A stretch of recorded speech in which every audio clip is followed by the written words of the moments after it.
we're starting. So I'll give you back your tests at the end of class. I don't want you to be distracted. The solutions are already online. Although I probably want to get a better scan of them, but they should be readable. One thing I just want to say about the test. See now we're when I get. Your grade might have a certain format, like there might be like a number in a circle and then plus something else. So the plus guy is the amount of points you get for the bonus, and this is what you get on the actual test.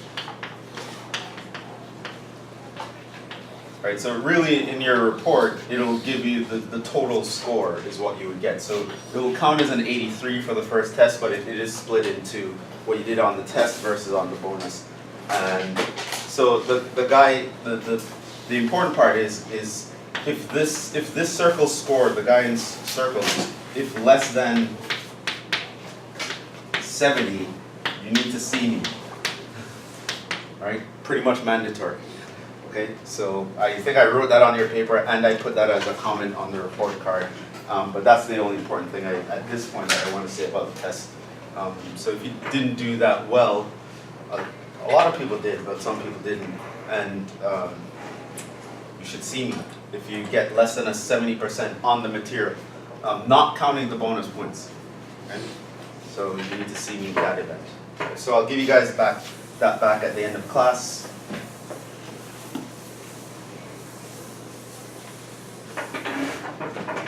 And you can look at your test, what you did, you can look at the solutions and sort of see where you messed up, and then you can come and talk to me and we can discuss what happened. I'm also going to go over this quiz because my last class requested me to go over the quiz, and so I kind of want to be equal and fair to everyone. So let's go over quiz 5, what we just did. So we can see if you did. Did you guys think the quiz was okay? So problem 1 just asked us to define f prime of x. What was that? It says just define it using limits. Yeah? Limit of as h which is 0, f of x plus h minus f of x over h. Alright, so that was your answer to problem 1. Just to write that down. Problem 2, part A. So here you're given a function. Here f of x was 2 minus x squared. And it just says, find the derivative by going through the following steps. The expression you get, no simplifying, when you plug the function into the definition. So I just want you to plug this function into that definition. Don't simplify, don't do anything, just write down what you get by just plugging in the function. And so that was part A. And so that would be, it will give you f of x would be equal to, and you'll write that down. So what you would have here is, you write f of x plus h, which just means you replace each x with x plus h, minus f of x, which is the original function, all over h, and that's it. Just leave it there, and that's what you should have written to your response in 2 part A.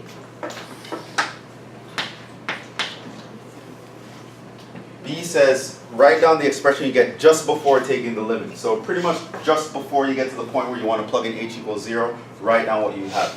So basically you have to do some sort of simplifying here.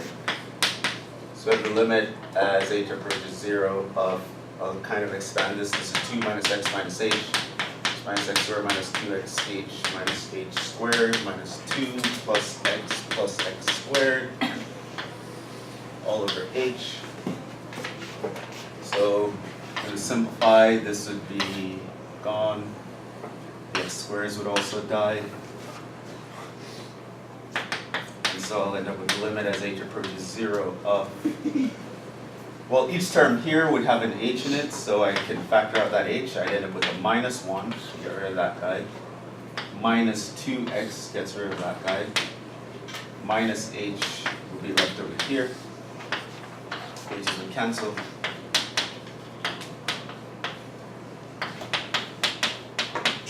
And so just before taking the limit, that's what you would have. So that would be what you write down in the space for part B. Part C is just to tell me the final answer, which means you literally just plug in h equals 0. And so that would be minus 1 minus 2x. And that would be your f prime of x.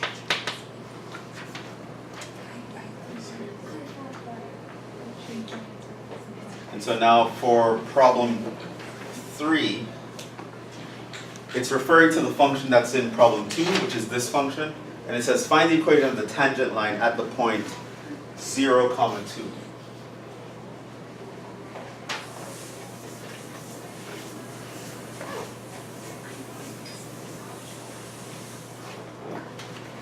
So in problem 3, we want the tangent line to f at 0, 2. So 0, 2 is of course the point, right? So that's x1, y1. And so we already have a point on this line. What we need for a straight line, a tangent line is just a straight line. We also need the slope. So this means we're just going to find out the slope. Now what makes a tangent line is the slope is very particular. The slope is going to be given by the derivative evaluated at the point. So this is going to be actually f prime when your x value is 0. So you're just going to plug in 0 into the answer you have for part C. So that's going to be minus 1. That's going to be your n. And so now you can use that to find the tangent line.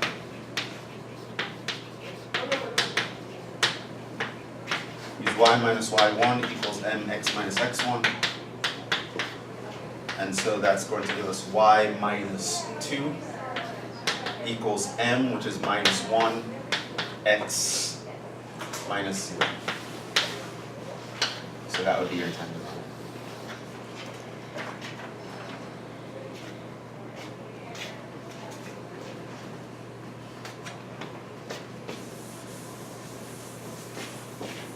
So that was basically the quiz. The bonus problems, they're a couple lectures away.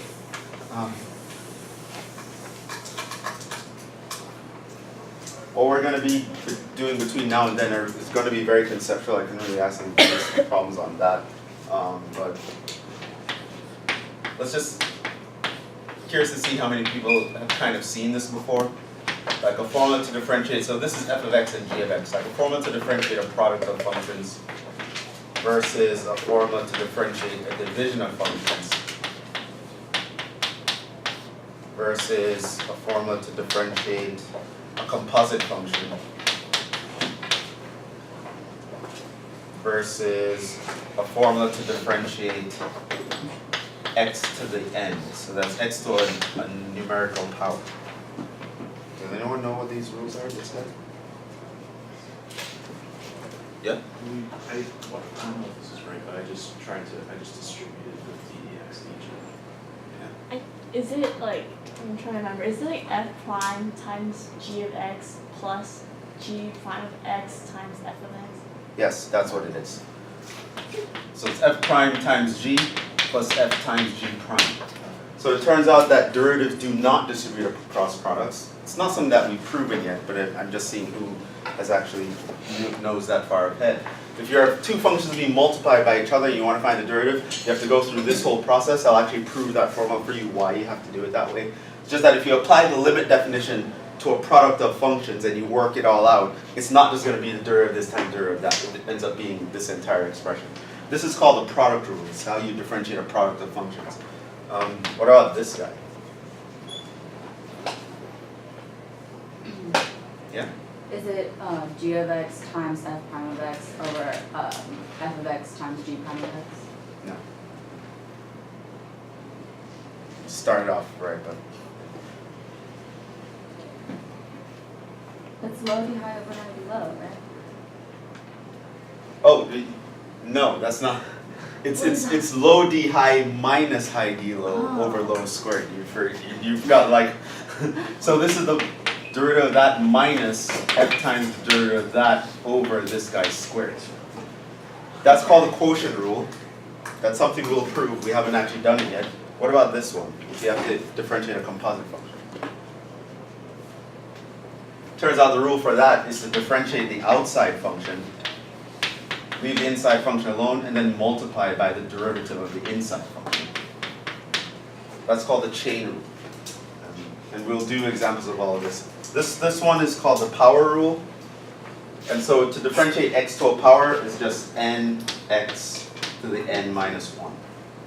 So for example, the derivative of x cubed is just 3x squared. Or the derivative of x to the 17th is 17x to the 16th. So if you actually would plug in that in a limit definition and multiply out the 17th power and refactor everything, you would end up with 17x to the 16th.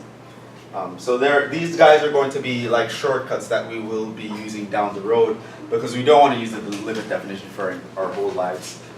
While it's important, eventually we want to get beyond using it and do things shorter, and these guys are going to help facilitate that. So we will be going over them. And I'll prove them for you, except this one. The chain rule is kind of, the proof for that is kind of very hairy. But the others are very computational. I can just factor things out and show you why they work the way they work pretty easily. The chain rule, to prove the chain rule, that requires knowing limits beyond what I taught you in this class. You really have to be very good at limits to understand why that guy works the way he does.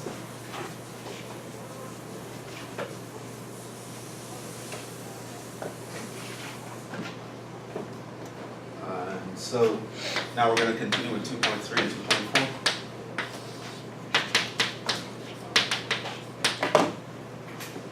So we're going to be practicing some more finding derivatives from limit definition because it's a very important thing to know how to do, and it will be something that I will ask you how to do on the next test. So let's actually get into it.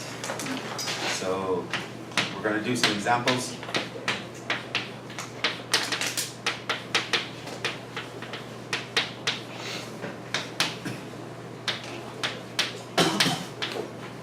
Use limit definition of the derivative to find f prime of x for the following. So a was f of x equals x squared. We actually did this last time. So we actually went through finding limit definition for that. We also found the equation of the tangent line at the point where x equals 2, similar to what we did on today's quiz. The next thing I'm going to want you to find is, what if the function is a constant, right? So c is a constant. How do you find a derivative? C. What if your function is the function just x? D. What if your function is radical x? D. What if your function is 1 over x? So we're going to use the limit definition of the derivative to find the derivative of all these functions. The first one we already did. We know that the derivative of x squared is 2x. Which, by the way, if you looked at the power rule that I wrote down here, that actually makes sense. Because you bring the 2 down in front, subtract 1 from the power, so you get 2x. But let's actually work on the others. Let's actually do b. So here my f of x is a constant. I'm going to want to find the derivative using the limit definition. So to make sure we have the definition memorized, just write it down every time you want to use it, so the repetition eventually, the definition will sink into your brain, be permanently burned in there. What do you think that the answer should be? Limit of a constant. Huh? 0? Why do you think it would be 0? Well, we're finding the rate of change, right? Rate of change. It's not changing. Right. Constant doesn't change, the rate of change is 0, right? So if we're graphing a constant function, it would just be a horizontal line. The derivative is just a measure of the slope, so we expect the answer to be 0. The slope of a horizontal line is 0, a constant doesn't change, so its rate of change is 0. There are many ways of conceptualizing that the answer should be 0. Let's actually see what the math says. So what is f of x plus h if my function is c? C plus H. No. And 0 plus No. Conceptually, what do we do when we want to find f of x plus h? What do you Wait, do? is it just x plus H? Yeah? We just plug in x plus h for every x. Every x. Where do we see x? Nowhere. So we literally copy the same thing back. There is no x to plug x plus h into. So it just stays as c. Right? So again, it's like your constant function. Whether you're plugging in x or you're plugging in x plus h, the answer is always c. It's always a constant. So that just ends up being c minus c over h. So that's basically just the limit of 0. So the answer becomes 0. And so that's actually a general rule that we can know from now on, that the derivative of a constant is 0. The slope of a constant function is 0, the rate of change of a constant is 0. There are many ways you can interpret this, but that is actually true. And it doesn't matter what the constant is, I just use c to represent any constant. That will be true. Derivative of 7, 0. Derivative of pi, 0. Derivative of 2.49, 0. Derivative of e squared, 0. Derivative of any constant is 0, because you just end up with the constant minus itself when you plug into the limit definition.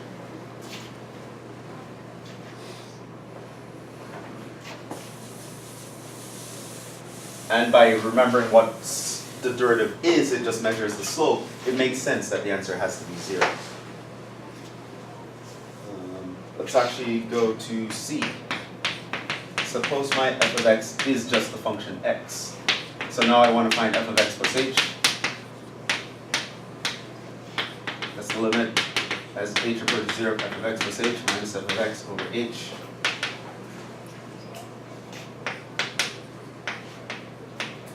So if my function is x, what is f of x plus h? X plus h. X plus h. You replace all the x's with x plus h. There's just one x standing here. Replace them with x plus h. Minus the original function, which is just x, all over h. That would simplify, the x's would die, and so I'll end up with the limit as h approaches 0 of h over h. Well, those guys just cancel and become 1. And so I have the limit as h approaches 0 of 1. And so the answer is 1. And so now I can actually take as a rule that the derivative of x is 1. The power rule actually covers both of those situations. It also covers the x squared situation. The power rule will actually cover all of these situations, but some things are just nice to just know.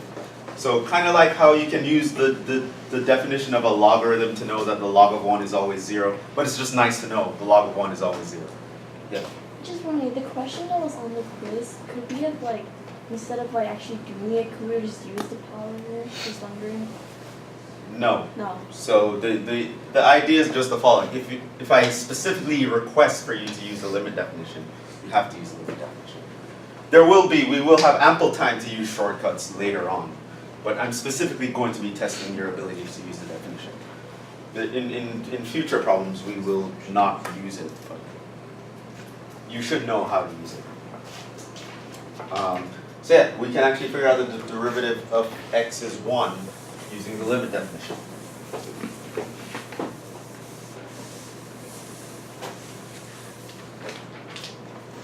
Let's move on to D. So my f of x in this case is radical x. How do I find its derivative? Well, the same way as always, I'm going to use the definition of the derivative. This limit as h approaches 0. If my f of x is radical x, what is f of x plus h? Just replace that x with x plus h, minus the original function, all over h. How do you simplify that? You multiply by the Conjugate, right? So that's sum of terms where one of them has a radical, at least one of them. So you'd simplify that by multiplying and dividing by the conjugate. It's the quickest way to simplify something like that. That becomes limit as h approaches 0 of. Now in the numerator, the point of multiplying by the conjugate is to take advantage of the difference of squares formula. Now it looks like a minus b times a plus b. So that just gives us a squared minus b squared. So I'm going to square each of these guys and get rid of the radical. So that's just x plus h minus x. And that's the new numerator. All over multiplying the fractions, I multiply the denominators. So I end up with that. In that case, my x's die. I just get x minus x. So I end up with h over hx, h times the radical of x plus h plus radical of x. Now my h's can cancel.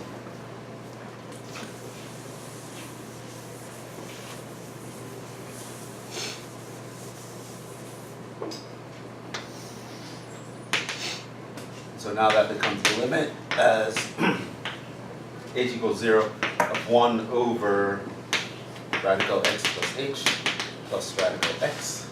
At this point I can plug in h without dividing by 0, and so I do that and I would end up with 1 over radical x plus radical x, or in other words 1 over 2 radical x. And so now as a rule I can realize that the derivative of radical x is just 1 over 2 radical x.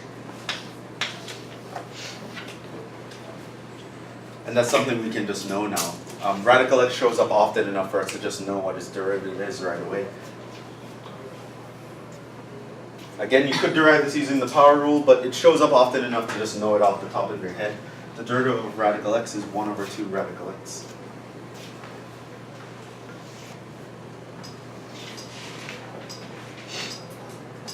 This one, let's skip it because in my next example, that function is there, so we'll see that anyway.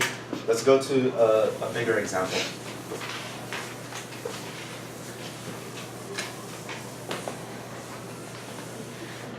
Which is again a problem like that was in your quiz. So here's the next example. So here's part A.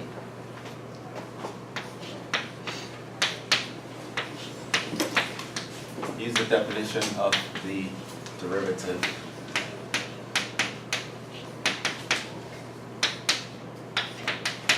To find f prime of x.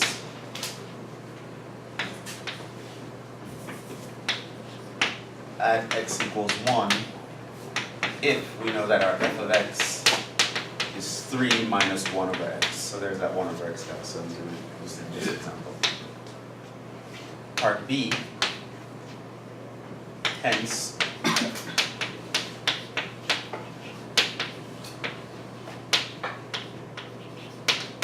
find the equation of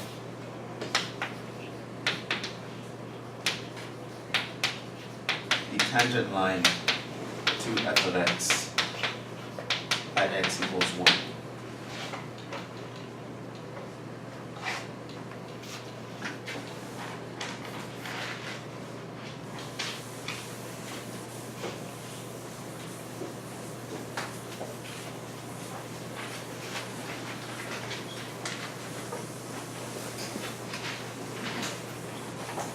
It's a very standard Calculus 1 problem. It's something you're going to be asked in any Calculus 1 course. To be given a function, be able to find its derivative using the limit definition, and then use that in order to find the equation of the tangent line at a certain point.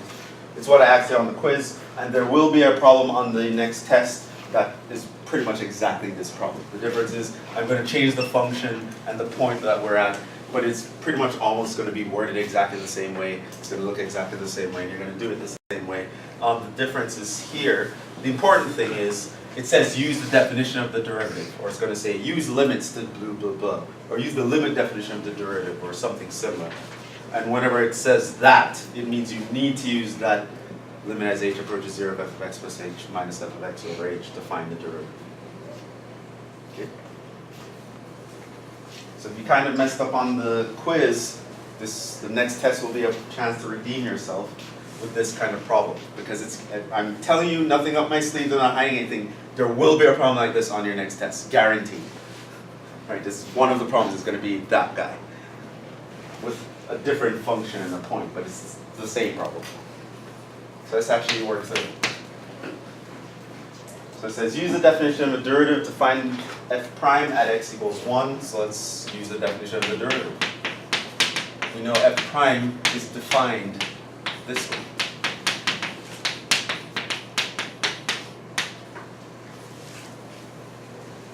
So what we're going to do, what would f of x plus h look like in this case?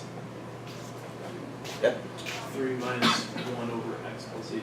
Right, I'm just going to replace the x with x plus h. So it's 3 minus 1 over x plus h. Minus f of x, which is that guy.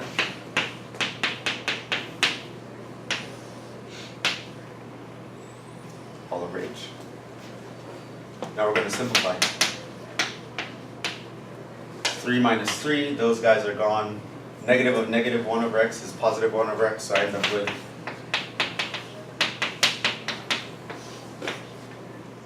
that. How do we simplify that?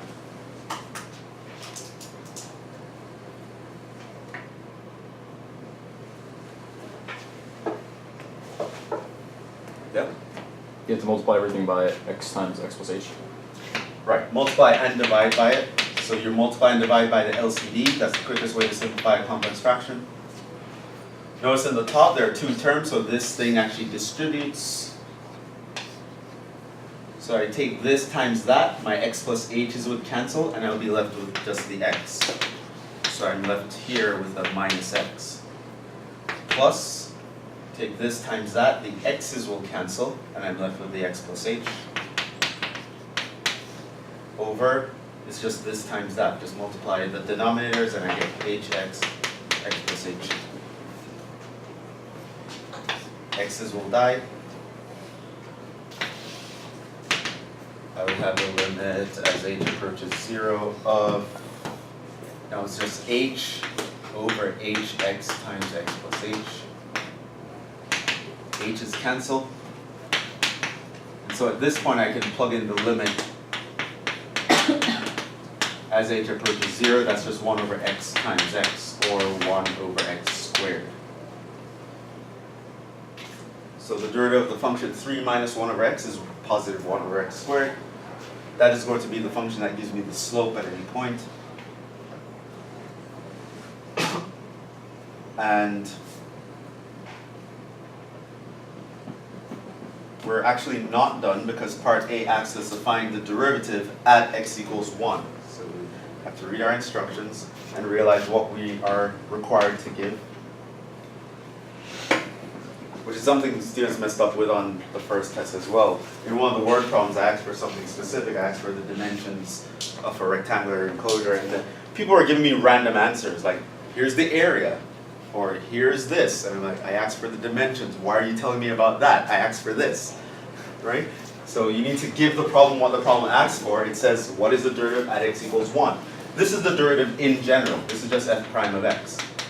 So now at x equals 1, that would mean the derivative at 1 is, I'm going to plug into that function. So it's 1 over 1 squared, which is 1.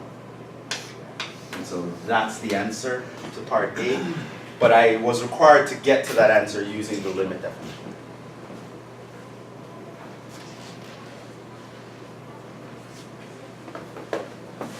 Okay, how do I find the tangent line when x equals 1?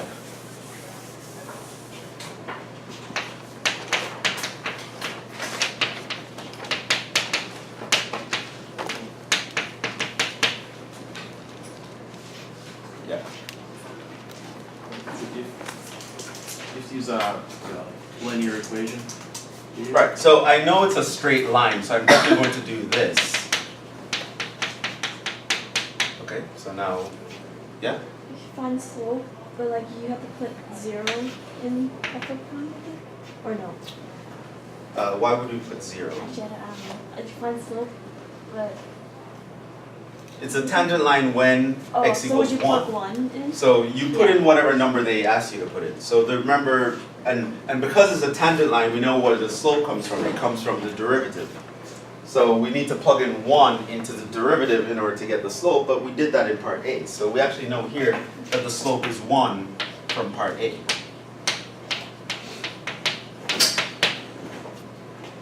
Right? That's what the derivative gives us. One of the things the derivative tells us about is the slope of the tangent line at a certain point. So slope of the tangent line when x equals 1 is the derivative evaluated at x equals 1, and that was 1 in this case. So the next thing we need is the point, right? x1, y1. Do we know that point? Do we know anything about that point? No. Yes, we do. We know the x value for that point. I know the x coordinate is 1 at the point. So we're given x equals 1. This would mean I need to find the y coordinate. How do I find the y coordinate? Plug into the original. Plug into the original function. So my y is going to be 3 minus 1 over x. That's 3 minus 1 over 1. So my y is 2. So that gives us the point. The point is 1 comma 2. That's going to be my x1, y1. So that gives us ultimately the tangent line.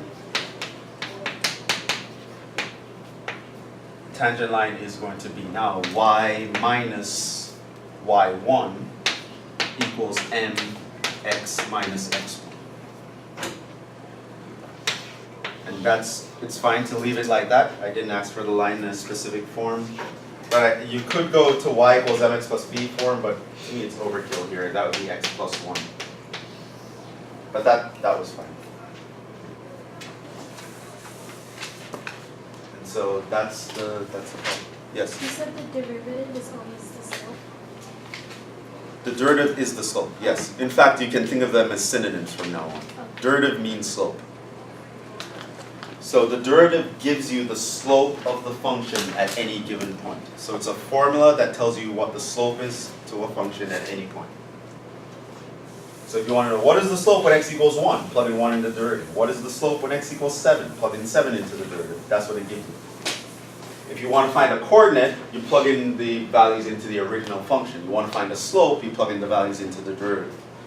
Right? So we're going to have different functions that have different uses. The derivative, the use of the derivative is to find slope. The use of the original function is to find output values. And we're going to be using applications where we're doing all of them all at once. So you're going to need to know when you should be using the original function versus when you should be using a derivative versus when you should be using a second derivative, which is what we're going to talk about now. So we're moving on. And the rest of the lecture is going to be somewhat conceptual, but they're important ideas for us to know. The notion of the second derivative.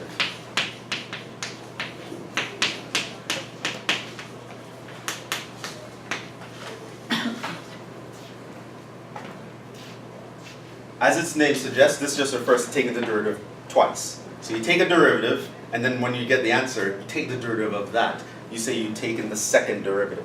And why would you want to take two derivatives in a row? Turns out there are many applications for doing this. This new function tells us something else. It doesn't tell us the slope, it tells us the slope of the slope. And knowing that is actually useful. So let's actually do some bullet points here. Sometimes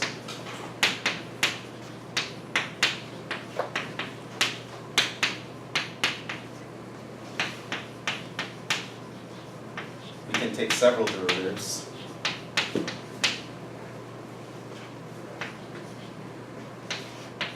Of a function. Not all functions are this nice. Not all functions will you keep being able to take derivatives over and over and over again. But there are some times where you can take derivatives several times. There are most functions that we'll see in this class, in the Calc 1 class, they are what we call infinitely differentiable. You literally will be able to take derivatives forever. Right? So if you look at any of these functions that we will be looking at, polynomials, exponentials, logarithms, you can take derivatives, then you can take a derivative of that answer, and take a derivative of that, and take a derivative. You will be able to do it forever. Not all functions are that nice, but we'll be dealing with the nice functions. So sometimes you can take several derivatives of a function. If you do this twice, you found the second derivative.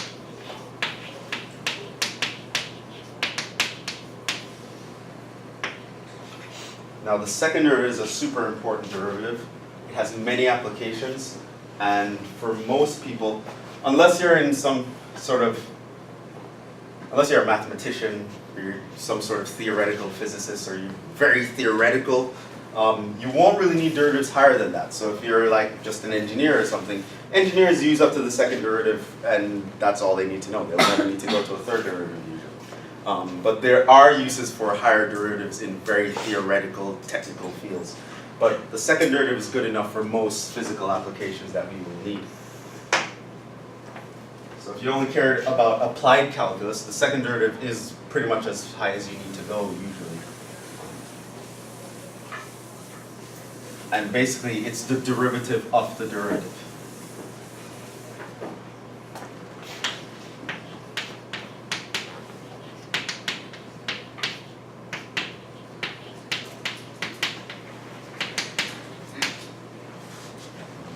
Let's talk about notation for this guy. So the notation is f double prime of x. That's how it's read. F double prime.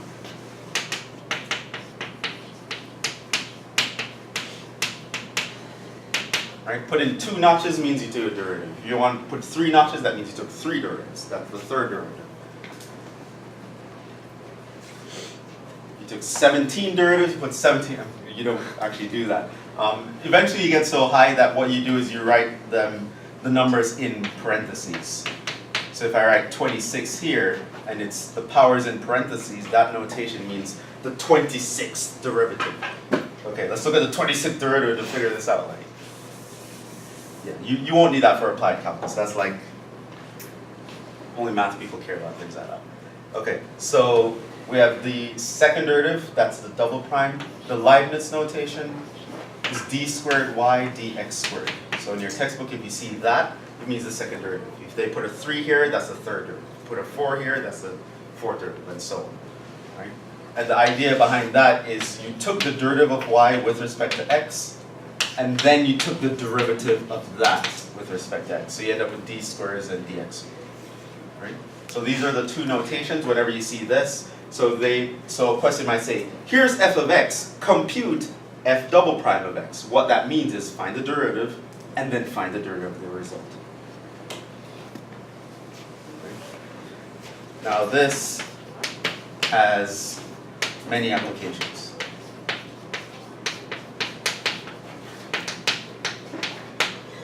I'll tell you about a couple today, but we'll see more as time goes on.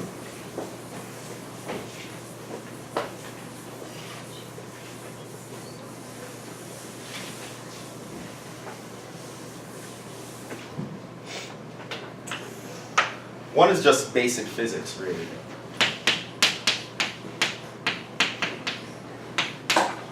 Are any of you taking physics or have to take physics? Yeah. You eventually have to take it. What's the prereq for that? This class is a prereq, right? I think so. I don't know. I feel like that's. That would make sense. Yeah. Because a lot of the equations that you use here are derived using calculus, so it would make sense that at least calculus is a prereq. But hey, whatever. So physics is one application where you'll see the second derivative. For example, if you're dealing with motion. So when you do take general physics, pretty much in chapter 1, you're going to encounter this application. And they're going to give you all these equations of motions with, half AT squared and blah, blah, blah. It's really calculus. It's really derivatives in the background. So the idea here is you can represent a function that gives you the position at time t. S is the standard notation for that. I'm not sure why S is the standard notation for position, but it is. And you can take a derivative of this guy. Now, if you're able to differentiate that guy, you get a new function that we call v of t, and that actually stands for the velocity.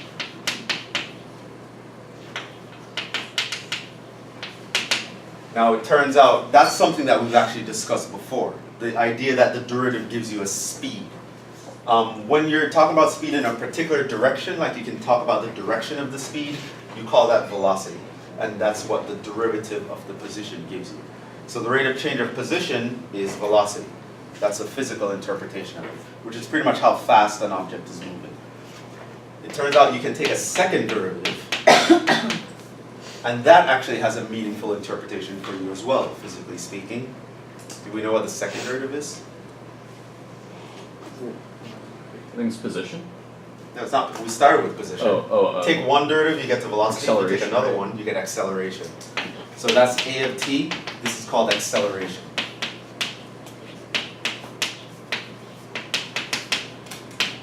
Now, acceleration is a very useful concept. In fact, there are things all around us that can be described in terms of acceleration. For example, gravity.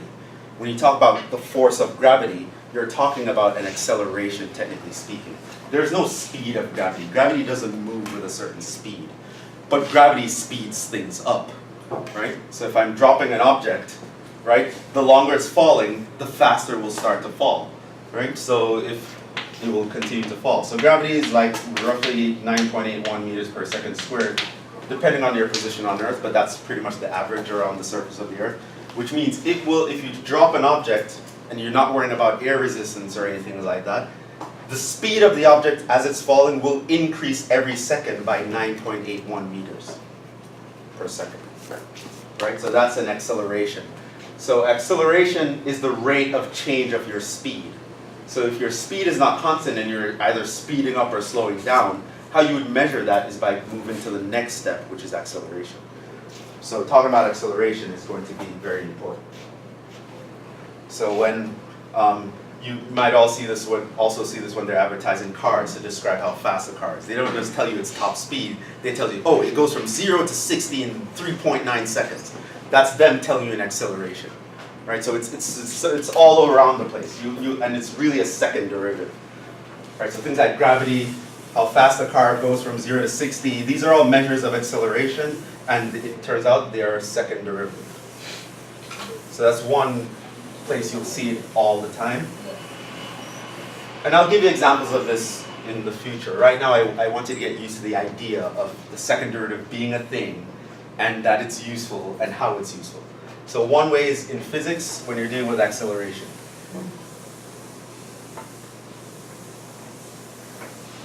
So in chapter 1 of your physics textbook, there are going to be certain equations of motions. It turns out they're all derived based on those 3 equations. You start out with one function, you keep differentiating it, and you end up with all these other functions. Another very important application to this of a second derivative is the notion of concavity. And this is something that we will be talking about at length. Concavity. Now, more or less, this refers to the shape of a graph, and we can characterize that shape using a second derivative in the following way. So here's the definition. F of x is said to be, here's the phrase I'm going to define, concave up on an interval if it lies above its tangent lines on that interval. What would something that lies above its tangent lines look like? Well, it would look like something like this. Notice that at any point, if I draw a tangent line, my curve is above the tangent line, right? So that shape is a shape that we will define as concave up. Now, that shape is very meaningful, and I'll discuss some examples of why that's meaningful. But let's actually do, I'm going to first give you a mnemonic to remember that, and then I'm going to tell you how we can characterize it. So the mnemonic is concave up like a cup. Up like a cup. Your smiley face, you're shaped like a cup, you say you're concave up. Okay? So whenever I say, oh, the graph is concave up over here, so that means this, you know, oh, that means it's shaped like a cup, and that's why it means this, because blah, blah, blah. Okay. Now, note here what's happening. If you were to talk about not this curve itself, but what about the tangent lines, the slope of the tangent lines? What do you notice is happening to the slope of the tangent lines? It's increasing. The slope of the tangent line is increasing. But the tangent line gives you the slope of the function. So in other words, the slope of the slope is increasing. So I can talk about this in terms of a second derivative.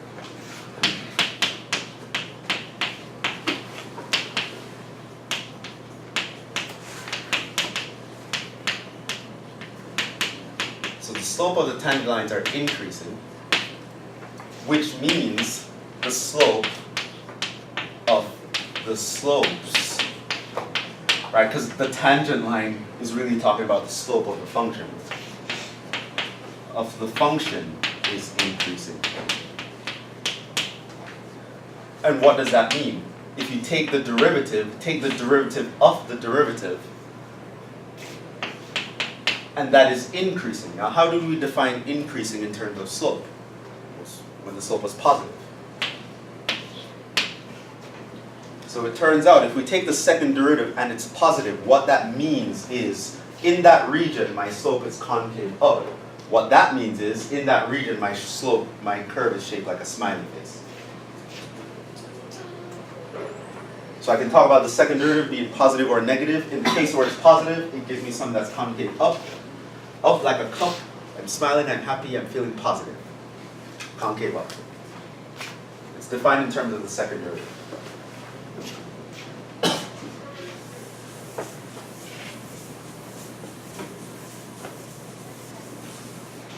What does this mean? Why do we care?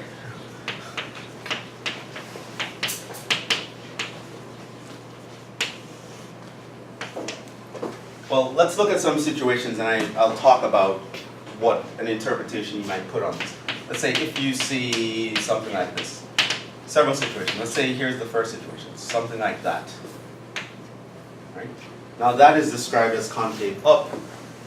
And if odds are if we're seeing something that with that shape, we will be caring about the minimum point. Right? So think of the vertex of a parabola. The parabola itself has a concave up shape, and the vertex is really trying to find the lowest point on that concave up shape. And so if we can figure out where all the concave up shapes happen and figure out their lowest points, that might be important to us. That will help us to find where something is as small as possible. Okay? So you can actually use second derivatives to do that. There are other ways to get to that, but second derivative is one of the ways.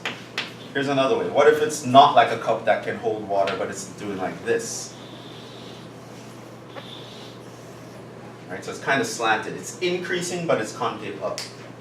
So what you can interpret from that is that the function is increasing. But how would you describe its increasing? It's increasing faster and faster.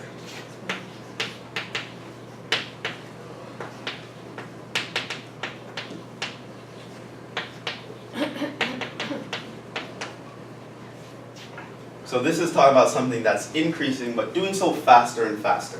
It's increasing more and more as time goes on. So there are a bunch of interpretations that you can put on this. It really depends on what this function is measuring.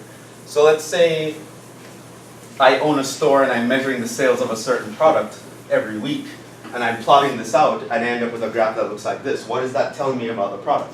Well, the sales for that product is going up every week, and it's going up by more and more every week. So business is extremely good with regards to this product. Not only am I selling more of the product, but the amount I'm selling is increasing on its own. So if this week I sold 10 of the products and next week I sold 20, that's an increase of 10. The following week I might have sold 50, that's an increase of 40. So I'm still selling the products and sales are increasing, but they're increasing faster and faster.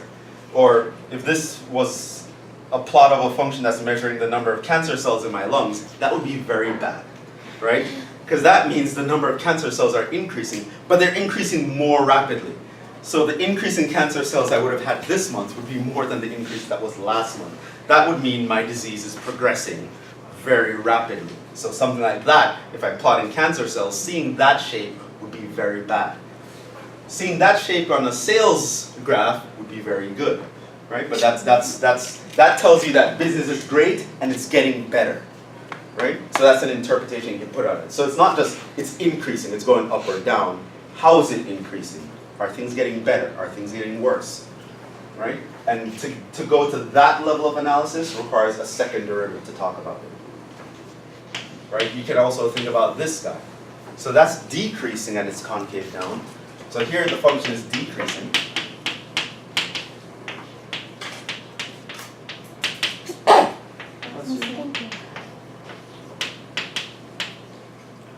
But doing so slower. Right? So in the case of, if I go back to that sales example, this means sales are really dropping with this product, but it's dropping by less and less. So business is bad, but there might be hope in the future. It might get better. I mean, we're selling more. We're still not selling as much as we'd like, but we're selling more than we used to sell. That's what this graph would tell you. Or if these are the cancer cells in my lungs, right? They're like, okay, I'm on a certain cancer medication. Great. The number of cancer cells are decreasing, but they're decreasing by less and less and less. And what this graph would tell me about that medication is it's getting less effective over time, right? There comes to a point where, yes, it's defeating the cancer, but it's doing so slower. So that could mean the cancer could be getting worse, I need more testing, or it could mean that the medication itself is just becoming less effective over time, so I need to up the dose. It could mean a bunch of things. But how I would know to look out for that is by looking at the shape of the graph. It's not enough to just say, oh, it's decreasing. How is it decreasing? Is it getting better? Is it getting worse? Because is there a chance that it might rebound and come back? Like, that kind of analysis comes from looking at the shape of a graph while it's decreasing, and that sort of analysis comes from a second derivative, right? So that's why something like a second derivative would be important. It's an extra level of analysis where you can not only talk about something is going up and down, you can talk about how it's going up, how it's going down. Is it going up faster? Is it going up slower, right? And sometimes that can help you to predict things, and you can sort of see things on the horizon, and you can make predictions. And the second derivative is very useful for that. Going by the name concave up, you might wonder, is there an opposite? Concave down? Turns out there is. Let's talk about that and how these two can play with each other. So f of x is concave down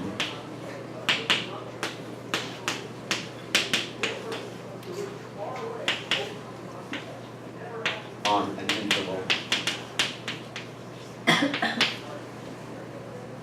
if it lies below its tangent lines.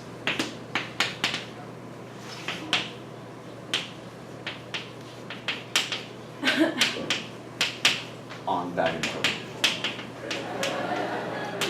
So here's what a concave down function would look like that.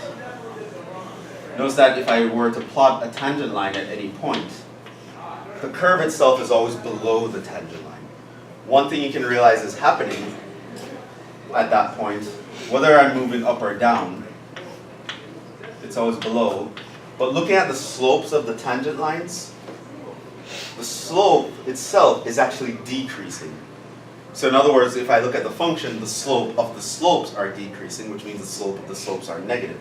So what this would mean, this basically would mean that my second derivative is negative. Whenever my second derivative is negative, I get this sort of behavior.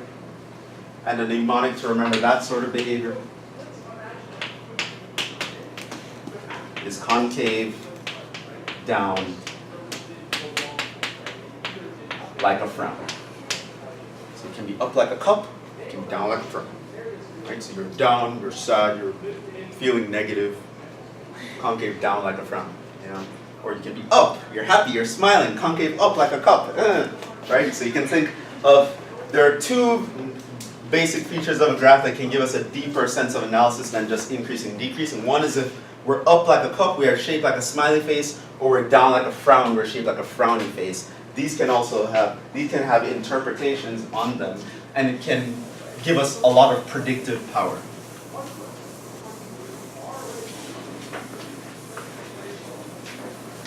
So to just look at this analysis again, this would be a case where I might see a behavior like this, like an inverted parabola.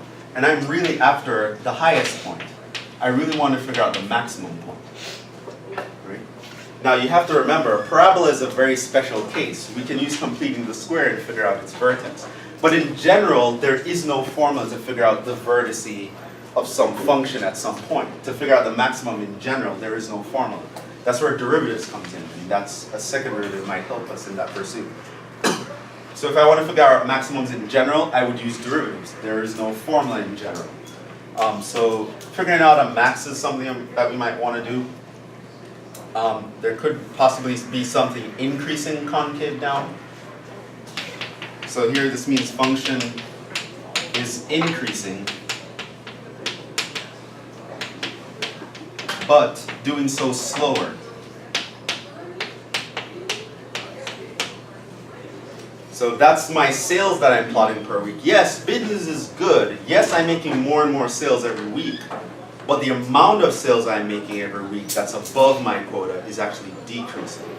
So this would tell me that yes, my product is popular, but it's getting less popular as time goes on. So maybe we need a new mascot in front of the store. Maybe we need something to interest more customers into buying this product. Because for now, things are good. But if we continue this pattern, what's going to start happening? You can kind of see where it's going, right? So once you realize, yeah, sales are increasing, but they're kind of increasing slower. A concave down graph is what would hint that to you, right? Or you can have, it's increasing concave up. So it's increasing, but it's increasing, decreasing. I already did the increasing. That was concave up. So we can be decreasing.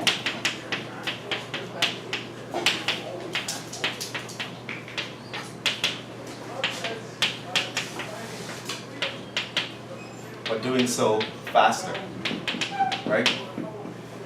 This is measuring the number of cancer cells in my lungs. This is very good. It means the cancer cells are decreasing, and they're decreasing more rapidly, which means the medication is becoming more effective over time, or my cancer is just getting is weaker and weaker over time. And that's what that would do.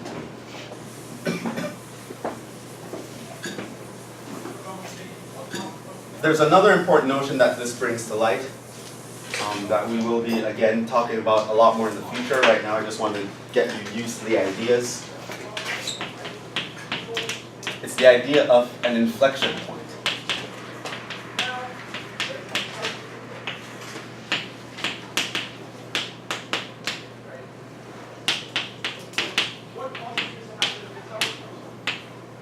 Does anyone know what an inflection point is? Can hazard a guess. Yeah? So you look at like x cubed starts increasing and then it levels off. Okay. How would you describe that in terms of like a derivative? Is it where the concavity changes? So it's a point where the concavity changes, like what happens at x squared at x equals 0. So this is the point where concavity changes. Right? So this could be various situations. It could be something like this. Or it could be something like this. Or it could be something like this. Or it could be something like this. Right? But if there comes a point where your concavity changes, that point is known as an inflection point. You can imagine that if we're looking to the left of this point, right here I'm down like a frown, so I'm concave down over here. But if I look to the right of that point, now I'm up like a cup, I'm concave up on that side. Right? Now things like that can also be important because that tells you when an important change happens. Right? So if this is measuring my sales, my weekly sales, what's happening is, yes, business is good, I'm selling more and more products, but it's getting less popular, but boom, something happened at this point, and now the popularity is increasing again. Business is still good, but it's getting even better. So whatever we did at that point in time, we should do more of that. Or figure out what happened at that point in time. Maybe something happened in the news. Maybe this can give us ideas about more market research. Why is it that this event happened, and then this was the result when it came to this product? It made this product sell even more when it was already popular, right? So just looking at that graph, whatever happened at that point might be important, right? Whereas here, something happened and it's still okay, but it's getting less popular. Or I can look at something like, okay, here's the case where this is measuring the number of cancer cells in my lungs. Yes, the medication is getting more and more effective, but then something happens. I'm still losing cancer cells, but now it's kind of slowing down. For some reason, the progress I was making is starting to relapse, right? So these behaviors of our function, they can give us a deeper sense of analysis than just talking about increasing or decreasing or something moving up and down, right? Sometimes you want more information from that. You want to be able to predict something, and concavity is very useful in doing that. So we'll stop there. We'll talk a little bit more about this next time, maybe do some computations. I'll give you guys back your exams, and I'll see you on Tuesday.